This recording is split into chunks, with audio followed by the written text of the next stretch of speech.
Il est 7h51 sur Sud Radio. C'est le moment de la chronique d'humeur et d'humour de Guy Carlier. Bonjour mon cher Guy. Bonjour Guy. Bonjour à tous. Bon, tout va bien. Ce matin, Guy, vous voulez rendre hommage à un grand peintre disparu. Oui, Patrick, un grand peintre nous a quittés. Je voudrais pas avoir l'émotion facile et surtout profiter du fait que je l'ai un peu connu personnellement. Je l'ai croisé, mais je déteste, vous savez, ceux qui font croire qu'ils étaient proches des morts et en fait qui sont que des vautours qui viennent nourrir leur misérable ego des cadavres encore chauds, des personnalités disparues. Et d'ailleurs, à ce propos, on attend d'un moment à l'autre la réaction de Pierre-Jean Chalençon, qui est un spécialiste de cet exercice. Vous voyez qui c'est, Pierre-Jean Chalençon? C'est le fils naturel que Michel Polnareff aurait eu avec Maïté. Il fait croire, lui, à chaque fois, qu'il est l'ami des vedettes disparues. Je pense qu'il a besoin de ça, de faire croire que les morts l'aimaient. Peut-être que les vivants ne l'aiment pas suffisamment. En tout cas, à chaque fois, il ressort un selfie pris à l'arrache lors d'une rencontre de hasard où on voit l'artiste qu'on sent excédé par ce parasite sourire mécaniquement, et Chalençon légendait la photo en écrivant « Souvenir d'un de nos merveilleux moments partagés, RIP, mon ami ». Enfin, ça devient tellement gênant qu'à chaque fois, la famille, comme celle de Michou, souvenez-vous, est obligée de publier un communiqué pour préciser ils ont dû se croiser une fois par hasard, mais enfin, il fait pas partie des proches. Non, sérieusement, Soulage nous a quittés et son œuvre, basée sur une recherche constante sur la couleur noire, fait l'objet de polémiques. D'ailleurs,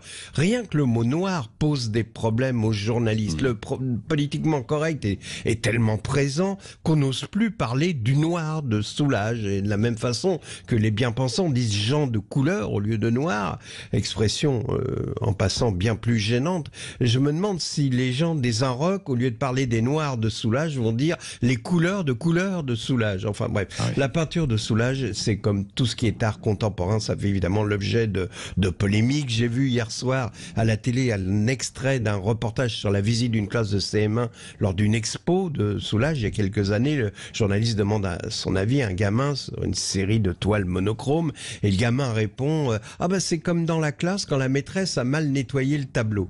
Alors c'était drôle, c'est pas méchant, c'est juste un mot d'enfant et la maîtresse va lui expliquer. Son esprit va s'enrichir, il développera sa sensibilité en grandissant, il ressentira des émotions à la vue d'un monochrome de Soulage. Mais d'autres sont réfractaires à toute évolution spirituelle, à tout apprentissage. C'est le cas des piliers de bistrot, évidemment. Michel, dont la phrase préférée, après avoir fini son écart, et dis donc, Jean-Claude Cernemy, sa petite sœur, on va pas repartir sur une patte.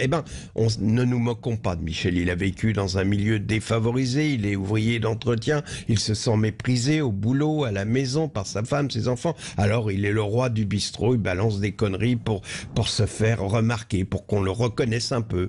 Mais alors, le problème, là où ça devient gênant, c'est quand ce n'est ni un enfant de CM1, ni un pilier de bistrot qui balance une connerie sur l'art contemporain pour faire rigoler les beaufs et qu'on le reconnaisse un peu. Ça devient gênant quand c'est un pseudo-philosophe comme Luc Ferry qui déclare que les tableaux de Soulage ne sont pas des œuvres d'art, qu'elles ressemblent davantage à des palissades de Conforama. La question est de savoir si Luc Ferry est une œuvre d'art. Oui, c'en est une, car l'artiste, il y a dans cette obstination à teindre ses cheveux, ce combat perdu d'avance contre la vieillesse, pathétique, il y a dans ce jugement à l'emporte-pièce sur Soulage, il est à la philosophie ce que Castorama est à l'école Boulle.